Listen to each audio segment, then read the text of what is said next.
All right. Well, with a little technological difficulties, we're finally with you. So thank you everyone for hanging out with us today, whether in person or recording. And I want to start by explaining the purpose for these webinars, which is ironic because they're called Purpose Pursuer webinars. So the reason why we do these webinars once a month, every month, and by the way, they're on the fourth Wednesday of every month at noon Pacific. The reason we do them is we want to extend a big arms open to anyone who's interested in a purpose journey.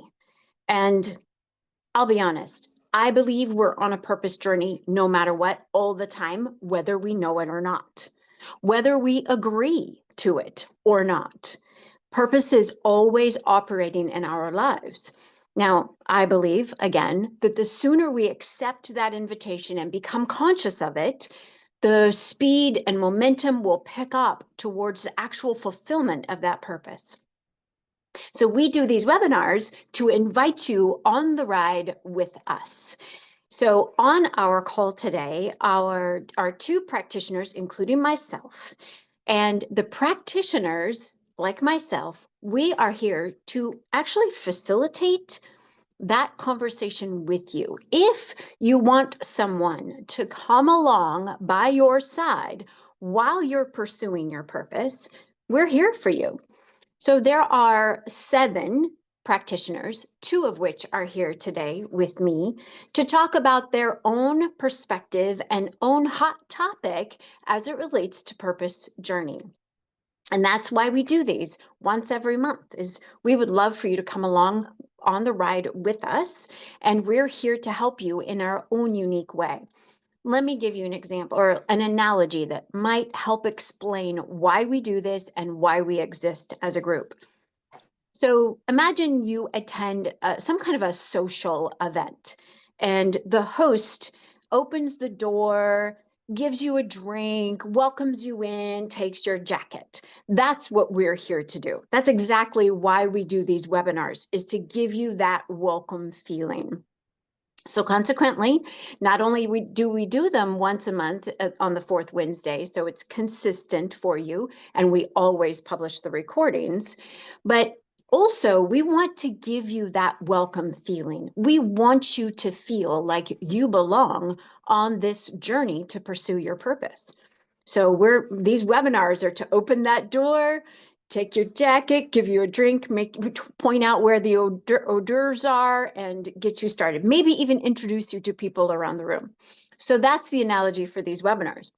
The analogy, as it continues with this social setting, is the practitioners are unique people throughout the room. You may know that when you go to a social event, probably the majority of the people you won't know. Regardless, during the course of the event, you'll get a chance to talk with certain people that you would love to talk the entire time with. They're what we call your people.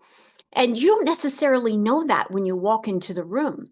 So the practitioner group, again, 2 of which are speaking with me today here on this webinar, we're like those certain people in the room. And the webinar, the website is an opportunity for you to listen to all of us, get to know all of us, and choose that one person whom you would love to talk more with.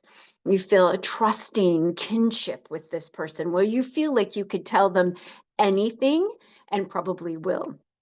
And that way, the practitioners are actually able to unearth what your purpose is, because you're willing to share with them things that you might not be willing to share with anyone else. So not only are we here once a month to give you that open, welcome room, but also we're here to introduce ourselves so that you get the opportunity to choose if you would like someone to come alongside you on your purpose journey. Which out of all of us really fits well with you, whom you feel like you could trust with anything that's going on in your life. That's the person for you. So we do those webinars so you get that opportunity. And also you can go to blueprintprocess.com and learn more about us there. We each have a separate page where you can learn a little bit more about us, read some of our stuff, watch some of our stuff. Also, I'm going to have maybe Bill, if you'd be willing, to post our link, blueprintprocess.com, in the chat room. If you go to that link, blueprintprocess.com, and any one of you can do that if you don't mind. If you go to that link, blueprintprocess.com, not only will you find all of the practitioners listed, but you will also see down at the bottom of the website a text document that is the 4 principles of Blueprint. These principles are what we adhere to in terms of what purpose looks like and feels like. We encourage you to go, if for no other reason, to download that document so that you can have it and read through it. It's short and super, super helpful. Thank you, Brandon, for putting that in there. So follow that link and learn about the practitioners. Download the PDF of the 4 principles, and please feel free to come to these webinars where we can welcome you in and you can get to know us and see if one of us is someone that you can trust. So the structure of the webinar will look like this. The 3 of us that are here today, again, there's a larger group of practitioners, but the 3 of us that are here today will be sharing something specific related to Purpose Journey. It could come from a variety of places. For example, I've chosen my topic based on not only my own purpose journey, but what I'm hearing from people that I work with is a hot topic for right now for people who are on a purpose journey. Seth is going to do the same. Brandon will do the same. In between our talks is open for you to ask questions, share something that's related. We would love to hear from you. And then we'll move on like that. And of course, at the end, I'll ask if there are any additional shares or questions. So that is how we will run our webinar today. And that's how we'll run every webinar, again, the 4th Wednesday of every month at noon Pacific. Before I step into my portion of the talk, Brandon or Seth, is there anything you would like to add to what I just said about the webinars or the practitioner group? Okay, I'll take that as a no. Seth, do you have something? A little bit. I think for people stepping into this purpose journey, there's usually some event going on that drove you to this place. What's being applied in your life up to this point may have been working kind of, but there's probably been this nagging underneath that some extra work needed to be done, and perhaps you put it off or just didn't come into the right resource to be able to start working on it. One of the compelling parts of this is that the partnership and the work that happens is incredibly important. I can watch 3,000 different videos today in terms of reels and all that type of stuff, but that's not, while that stuff can be beneficial when you're watching a webinar right now, so I get the irony of it. But getting underneath all this is a kind of work that I think is once in a lifetime type of work in partnership. So if you got brought here, you got brought here for a reason. And I think it's just important to point that out. Thank you. I love that. Yes. And in fact, all of us in the practitioner group would confirm by remembering that moment that we were brought to the Blueprint process.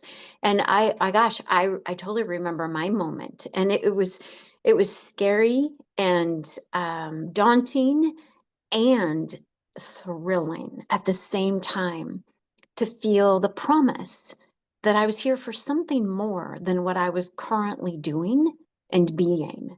And as Seth is demonstrating, that is the same for all of us. There's always something more that we could be doing.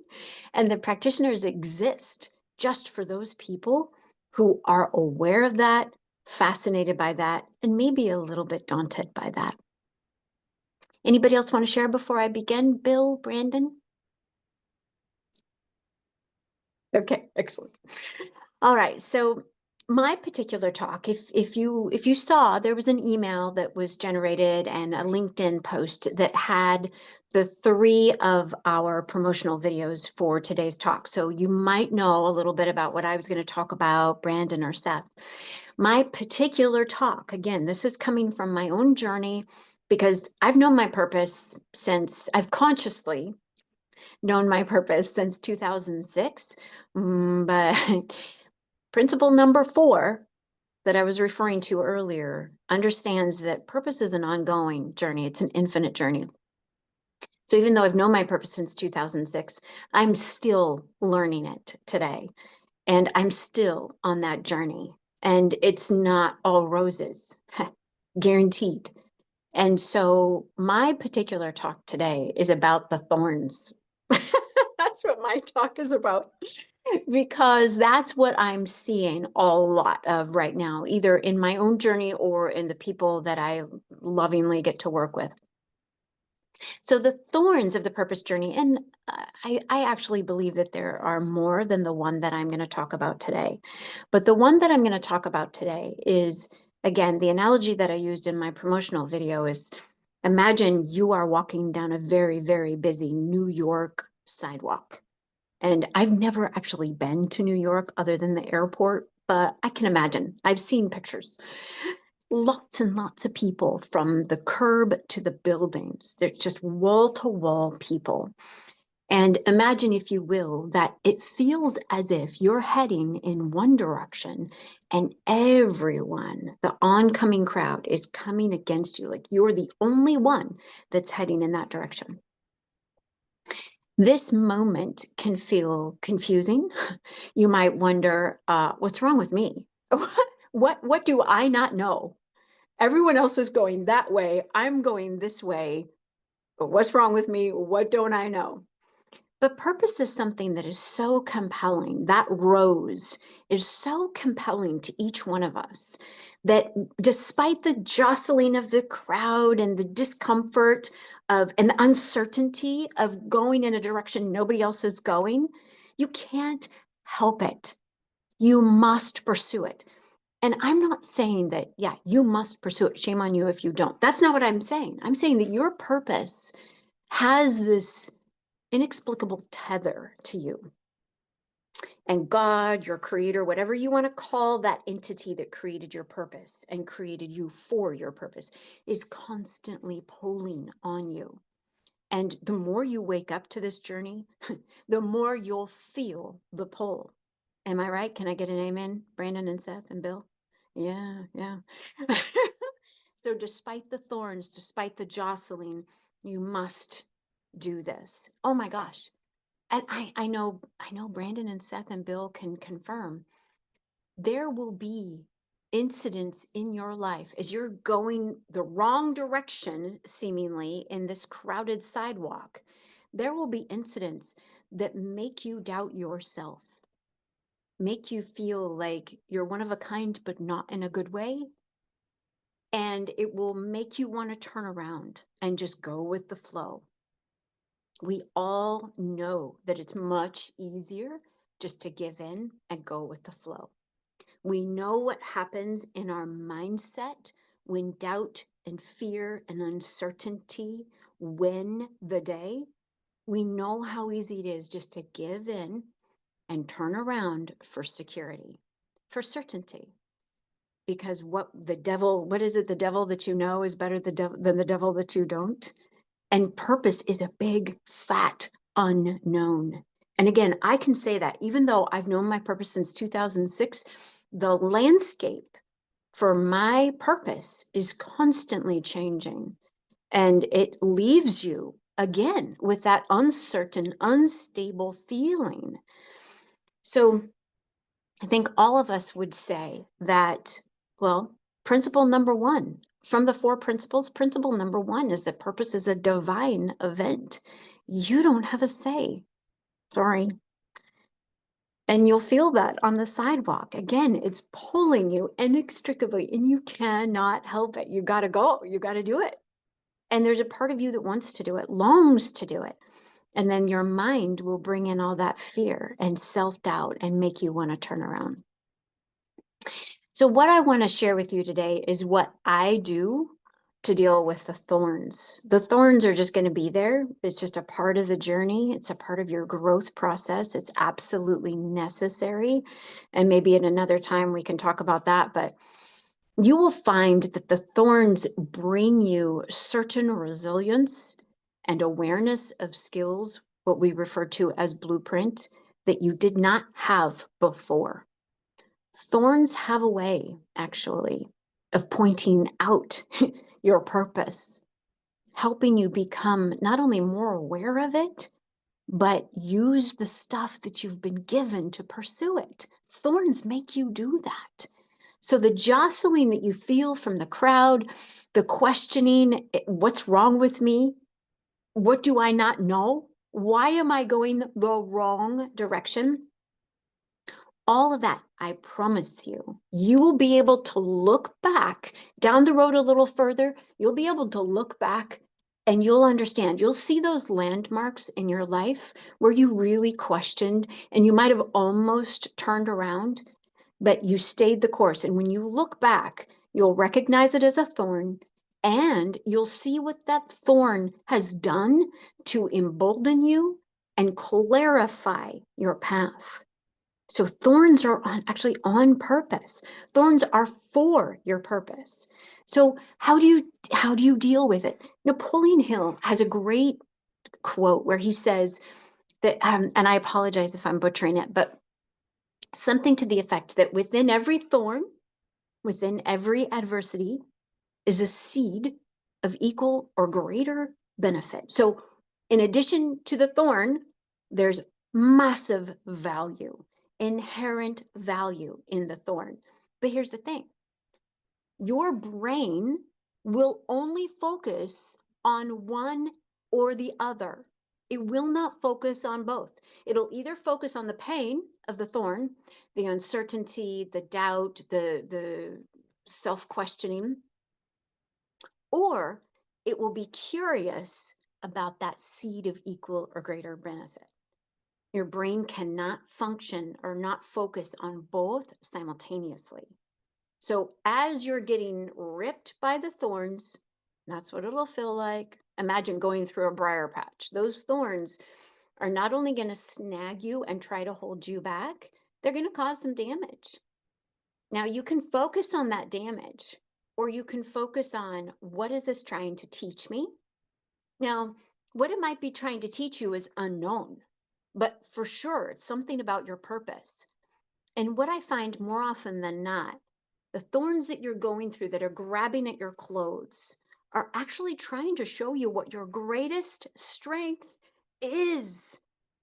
This is the great dichotomy of the purpose journey. We tend to think that when we go through a thorn, we tend to go into doubt and shame and disbelief, self disbelief. Because I've experienced this thorn, I must be on the wrong path, something's wrong with me, I'm not doing it right, any number of things. Again, your brain cannot do both. It cannot go down into misery and self doubt and be curious about the lesson. So if you can instead wrench your brain away from that dark and dreary tunnel of self-doubt and worry, faithlessness, and instead, what is this teaching about me and my purpose? That is a great question. What is this teaching me about me and my purpose? That is an emboldening question that will cause you to look at that thorn, not try to get away from it right away, and see what it's trying to tell you. And again from my journey and the journey of my clients is that when you run into a thorn, it's actually trying to tell you an area in which you are naturally skilled, an area in which you are meant to create value. But the imposter, the devil, whatever you want to call it, wants to make you feel small and insignificant. So the thorn is first, that's the temptation. That's the easy road. It's trying to break you down in size to your own self so that you don't go out there. You don't keep shouldering through that oncoming crowd. But God is also there beckoning you to believe enough in him and his design for you. You may not know what it is. All of us know what that's like. You may not know your blueprint. You may not know your purpose, but you do have faith. You have enough. You have the faith the size of a mustard seed, right? Enough. You may not believe in yourself, but you can believe in God, who is your designer, who's the one that identified your purpose in the first place and then designed your blueprint so that you could do your purpose. You believe in him, use it. So my message today is vigilance. Stay vigilant. Watch. Watch what you are looking at. Watch what you are focusing on. Are you focusing on the doubt? Or are you focusing on the message that God has for you embedded within the thorn? So that's my talk. And I would love to open it up now if there are any shares or questions by anyone here, including our two practitioners.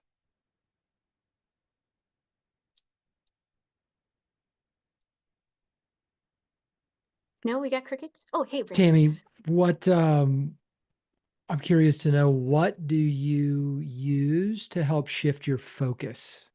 Mhm. First of all, thank you. That's a great question. That's something I've started to learn about you, by the way, is you ask really good questions. And I really, really appreciate it. And it's such a gem to have those questions turned on me. All right. So I think the biggest thing, first of all, it's a process.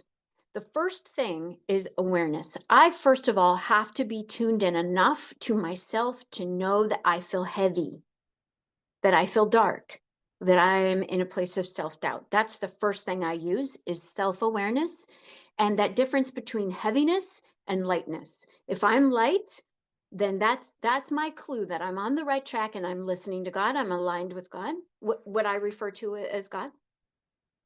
If I'm feeling heavy at all, like seriously, like a ton of bricks is on my shoulder, then I know that I'm in the wrong tunnel.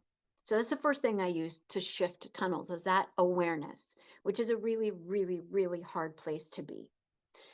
The second thing I use is instead of me feeling like I can claw my way out of that tunnel by myself, I ask God for help.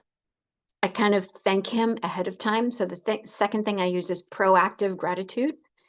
I in total humility and desperation, I will thank him for helping me get out of one tunnel and into the other. And then the third thing I use is, like I was mentioning, my faith in him, that he's never in that tunnel and he didn't create it. So my faith in him to pull me out of the tunnel, that awareness, that knowledge that he can and will and wants to. And then again, the third thing again is the knowledge that he never created it. He's not there. And so the knowledge that it doesn't have any legs to stand on, it has no power over me other than what I give it. Thanks for the question. Yeah, I love that. Thank you. Anything else that anybody would like to share or add before we move on? All right. Brandon, you've got your mic open. Are you ready to go? Always ready. Excellent. I know. Thank you. Go ahead. Okay, so I'm going to tie some of what you said into what I talk about. But first, I will just mention that what I've been noticing lately in conversations with folks is this feeling of misalignment Mhm. between whatever it is they're doing. Could be their job, could be relationships, but there's some misalignment between that thing or the that person, those people, and what they believe they are meant to be doing, what they would like to be doing instead, what, where they feel that, like you mentioned, where they feel that pull, where they feel that, man, everybody's coming at me, but I'm feeling compelled to go against the grain, against the traffic. And they're feeling it as misalignment. And this ties into something else that I've been noticing, which is the idea of just gutting it out, just sticking it out, because there's a belief there that it's going to end soon and things will get back to normal, or things will start to make sense again, or, just as soon as this person is out of that seat, out of the job or whatever, I'll feel aligned again. We can get back to that feeling of lightness that you talked about versus heaviness. Um, and so it brings to mind two things. One is the idea of the someday trap. I think that I've fallen to it. I think that we all fall into it at times, some more than others. It's this idea that someday, once I finish X, I will get around to Y. Once that person leaves, things will be better. Once I make this amount of money and have this in my nest egg, I'll travel with the family. Once I finish X, I'll get around to Y someday. And two things come to mind for me on that, right? One is, what if someday never comes? Because we're not guaranteed that next hour is going to come, let alone a year from now or 4 years from now or 10 years from now or whatever. So what if someday never comes? And maybe more real for people is the second one, which is, whenever you complete X, there always seems to be X sub 1 or X sub 2 or a different version of X. There always seems to be something or someone who will give you the reason not to move on to Y. And when you combine that someday trap, with the idea of misalignment that I started with, you could be in a real difficult situation for a long time. And what if someday never comes? And so what folks are struggling with, that I talk to anyway, is, how long do I expect myself to stick with it, gut it out, wait, and live and work and just be misaligned because I'm thinking, someday it'll get better. Things will change. New boss, new coworker, my investments will pay off. That nest egg will be exactly where I need it. How long am I expected to gut it out and just sit there in misalignment? And what am I losing by doing that? So, yeah, it's real visceral these days with folks I talk to, including clients. And I can't answer that for my clients. I can't answer that for you. And I wouldn't pretend to be able to. That's a highly personal decision that you have to grapple with. But I'll ask you the question: how long are you expected to gut it out? How long are you willing to do it? What are you losing? How long are you willing to do it? What I use for myself is, it's a good example. The last 2 weeks I do these things called routine resets, where I start a routine because for whatever reason, I think it's going to serve me or benefit me. And then before you know it, it's just on my checklist and I'm just checking it off. And so I've just instituted this routine reset where even those things that I'm doing every day, I want to know, hey, am I doing these because they're still serving me or not? Well, because I'm transitioning from one major career and part of my life into a new one. I started last week designing, resetting how I tackle my days and strategizing on how I want to live my life, my days, my weeks, and putting them together in a way where I am in alignment, where I am intentionally scheduling things in my day, leaving space for things in my day that are aligned with my blueprint. And because of that alignment, are energizing to me versus de-energizing. And each day I'm reflecting, hey, what's in alignment, what's not? And I'm looking down at my journal because I can see that yesterday I have alignment and I have the things listed that I did that were aligned with my blueprint and that energized me. And just like I don't expect you to give me well, I'm going to gut this out for 3.5 weeks or 2 years.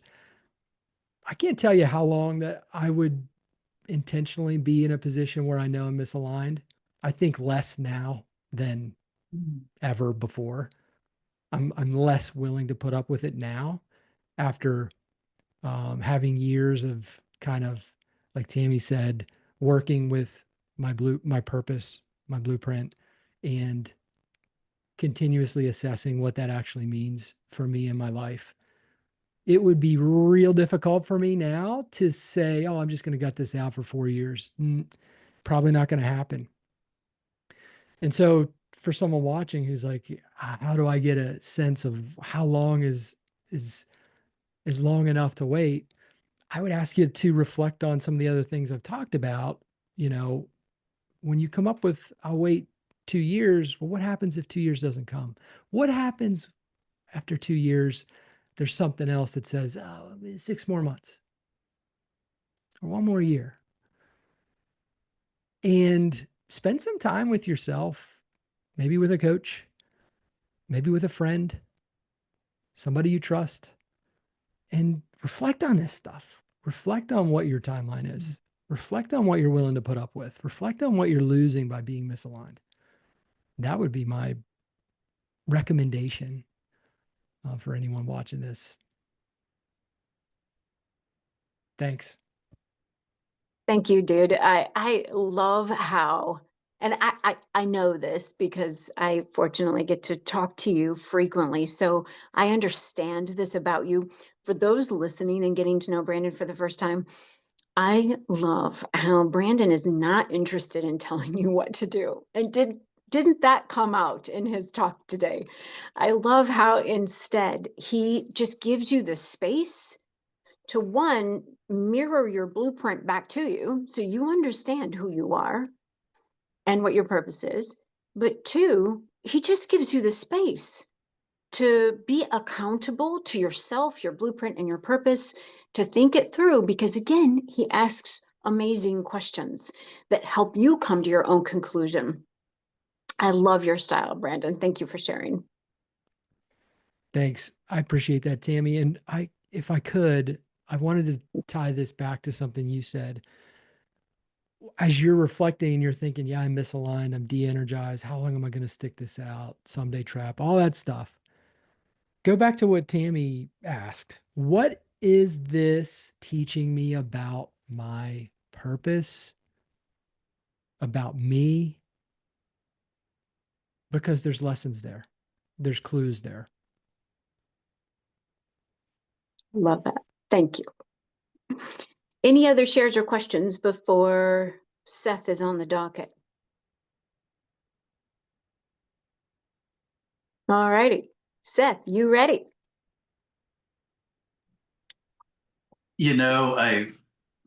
This was clean when I started, and after you guys went through, I now have a spaghetti diagram. So, Excellent. yeah, ready to go. Awesome. We're ready to hear. All right. So first off, just some housekeeping. I assume, Brandon, the answer is not 58 years for misalignment, although it certainly can feel that way. And Tammy, I circled the same thing in terms of finding perspective and understanding purpose. I think what's so awesome is when you're in community,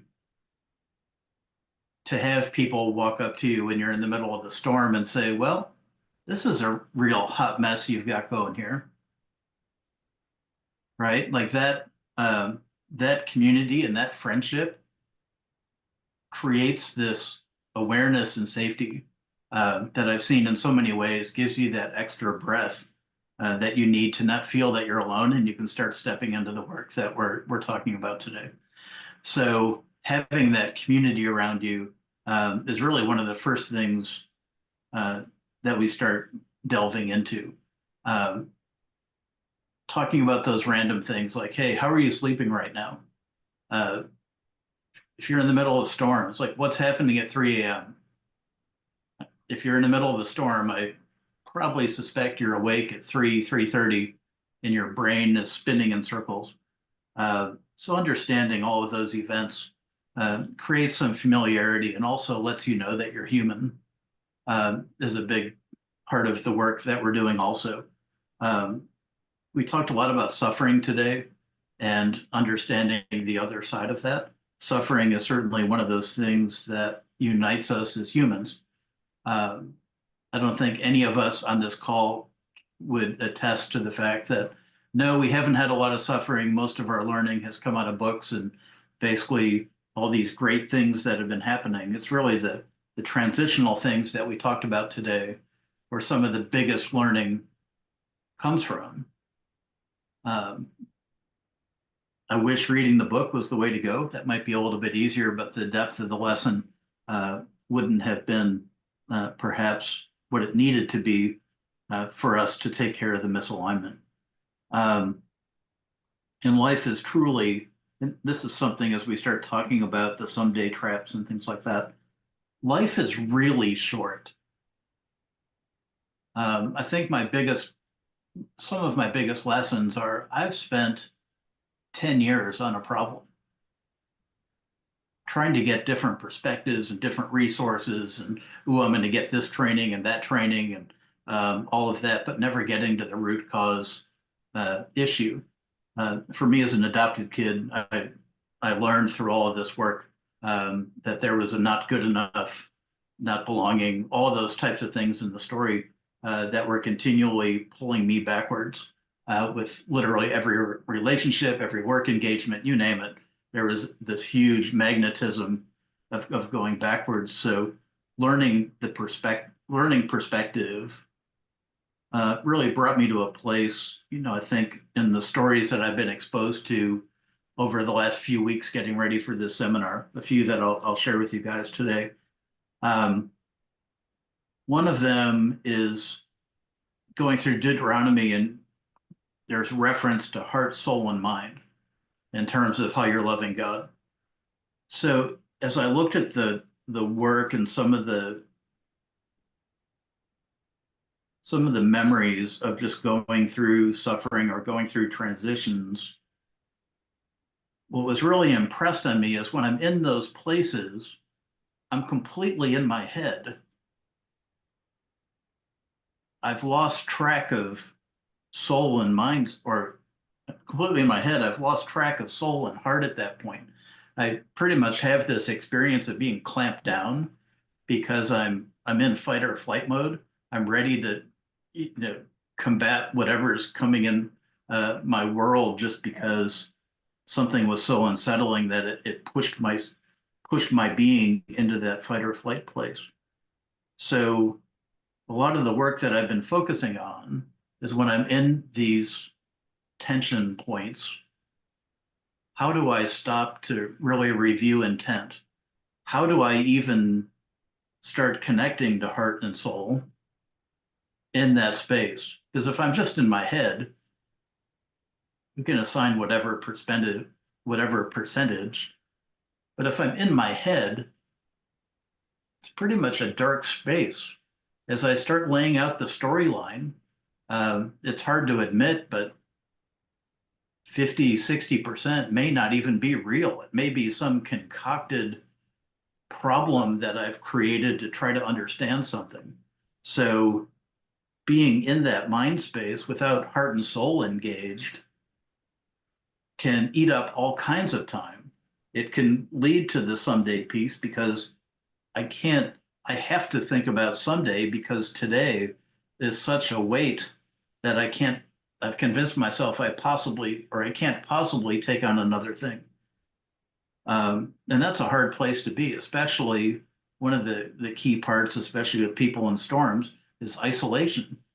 When someone gets really dark, they don't have a ton of people calling them that, the phone call becomes less and less because someone will ask you simply how you're doing. And there's this unloading almost of this problem that you might have in your head, which becomes too much for people. So isolation becomes more and more common. So how do you step back from that has been a lot of the work that I've been doing, so that you understand that you're not alone in this space. There's no story that you can bring to practitioners where we're going to say, holy smokes, like I've got to write that one down because this is brand new. This is a hot mess that I have never heard described before. I just can't even wrap my brain around it. So it's really this understanding that there's this unique humanness that we bring to the table. You don't have a lot of time. The answer of when to start is absolutely right now. The other part of it is get out of your head, because if you're 100% in your head, you're probably wrong, and you're reacting to things that may not even be real. But having people that can step through this with you in a safe way keeps proving its value over and over and over again, especially when you're coming from a space of isolation. The community that you'll find here is amazing. The awareness and the lightness that we talked about starts taking hold. I think one of my problems is as we got into this, I tell Tammy all the time, I'm still struggling to believe it. It feels so foreign to have a blueprint, to have a filter to look through, to take decisions and go through this design. Has definitely not eliminated suffering, but it has shortened the time that I've spent in that place. From the work we've done, we have community, so we're able to, be vulnerable with others and talk, get some advice. Probably one of the most powerful things, and it seemed pretty simple. We did an exercise called The King and His Court in a men's group. And it was a chance for an individual that was dealing with something to go to different members of the court to get input on what might work or not work, or what might help with the problem in front of them.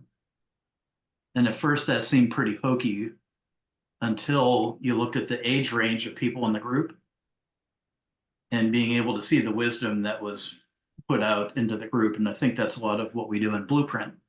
I know Bill is here. Bill will take my harebrained ideas and turn them into gold, just with some amazing perspective. So I think that's another element of what we do that is incredibly valuable. So working on that, I know that's a bit random, but I think it's some thought areas to consider based on what Brandon and Tammy had talked about today. But really take a look at that heart, soul, and mind piece. And I'd love to hear how that connection works for others. Because it really blew me away. It's something I read the words, and I've heard that verse a billion times, but I don't think I really paid attention to the interaction between those three things and how it plays out in storms. So that's where my brain went, and that's kind of what I wanted to share with you all today. Excellent. Thank you, sir. Any questions or shares regarding what Seth had to say? Seth, I'm curious, how do you So are there any tangible things you do? What might they be to get out of your head and to tap into heart and soul? Yeah, so there's this fantastic book called Into the Magic Shop. It's a fiction based story about a neurosurgeon and some of the experiences he had as a kid. One of those was mindfulness. Um, that book has a website called intothemagicshop.com, I think. And towards the bottom of that page is a list of Ruth's tricks, I think it says. Um, the mindfulness part, I think, is hugely important to get out of your head. It goes through, I couldn't have planned this stuff. Thank you, Brandon. Um, the mindfulness piece helped me get out of my head. It took me about 3 weeks to actually be able to do it because, the first exercise was basically just relaxation. How can I calm my mind to actually relax my body and be present? Um, I think it's like 11 minutes to do that exercise. It took me about 3 weeks to make it through 11 minutes. So mindfulness, that's funny, you've got the book. Mindfulness, number one. Number two is really focused intent. Without focused intent, my brain is going to chase whatever I'm interested in. Like the example today of just what you guys talked through. I have like 15 research projects that I wrote down. So focused intent, hugely important. And then thirdly, making sure that what I'm putting in my body, and this is something I'm not doing well with yet, but like hydrating and doing all those things so that I'm physically ready to consume whatever it is that I'm going to invest my time in, being ready in that regard. So I'd probably lay out those three just off the top of my head. Yeah, thanks. Love that book, Into the Magic Shop. Really beautiful story. Um, Beautiful story about that neurosurgeon and his upbringing and how he ended up where he is. It's pretty amazing. So thank you, Seth. Yeah, appreciate Well, that. Thanks. Brandon, what would you say you got from the book? Oh, I love that part of it. The part of it of tapping into heart and soul that Seth's been talking about is really resonating with me in what I like to just call going into receive mode instead of seek mode. For me, seek mode is the mind. I'm always in similar to Seth. I'm frequently in loops in my mind. I can easily get into thinking loops.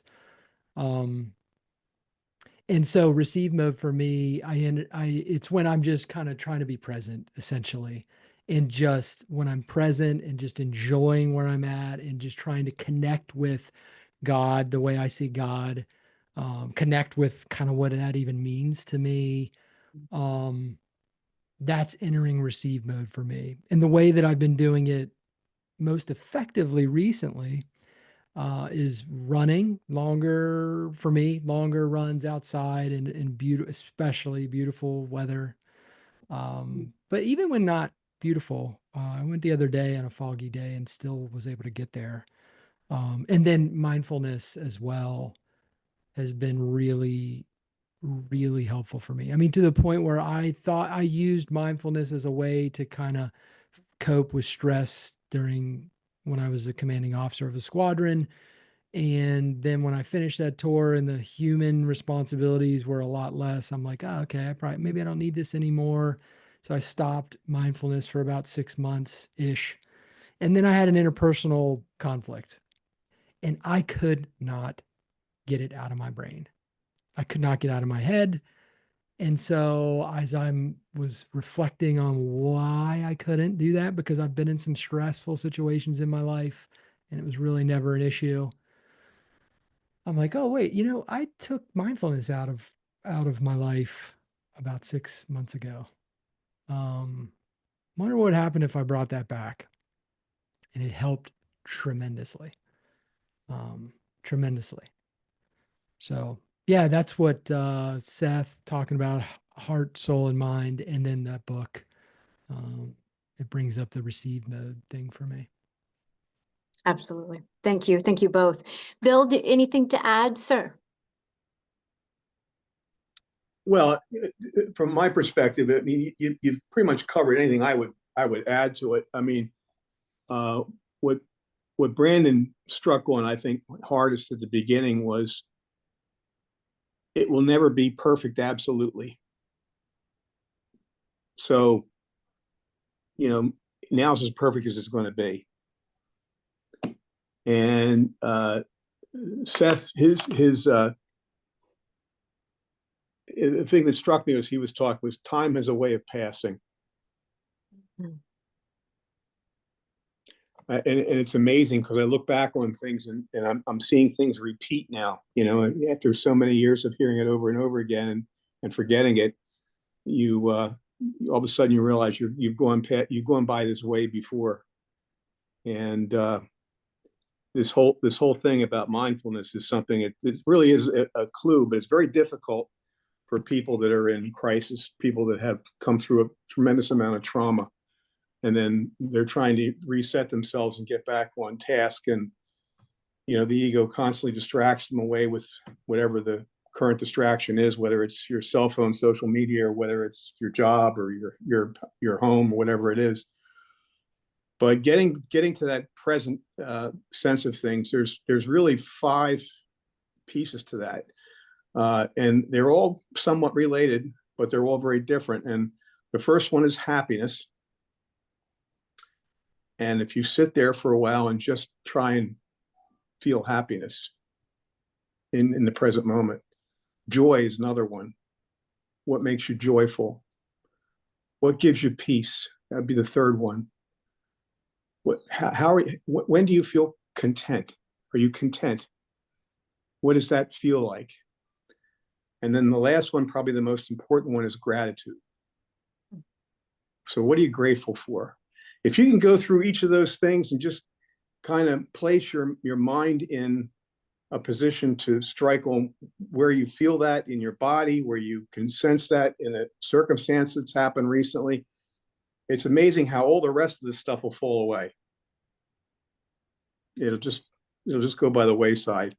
And I'm reminded of something from a mentor of mine from many years ago, who's passed on now, I guess is a few years now, is Wayne Dyer.